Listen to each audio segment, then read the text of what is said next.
Meus amigos, eu tenho uma palavra sobre orgulho, vaidade, soberba, que vai muito bem para os dias de hoje.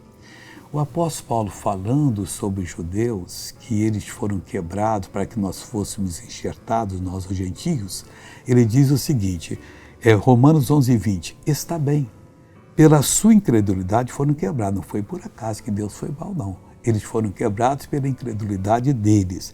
E tu estás em pé, pela fé. Então, não te ensoberbeças, mas teme. Em qualquer situação, Deus lhe privilegiou, lhe deu uma bênção, lhe curou, lhe deu um ministério, lhe deu uma oportunidade comercial fora do comum. Não fica dizendo, porque eu sou mais do que todo mundo, eu me consagro. Não se ensoberbeça, não. Então, fica firme, mas teme a Deus, respeite a Deus e dê todo o louvor ao nosso Deus para Ele poder continuar lhe abençoando. Veja essa pessoa que foi abençoada. Eu estava com essa perna mais curta do que essa outra. E agora, na oração, uma grande dor horrível nas minhas costas. Jesus me curou. E eu... A senhora andava mancando com essa perna? Então, imita como é que... Tem um homem. É maior um do que o outro. Essa parte. A gente vê aqui que ele é maior aqui, dá um dedo aqui, ó. Agora, me dá uma cadeira ali, pega uma cadeira bem. Anda mancando como antes. Como antes. Agora anda normal em nome de Jesus.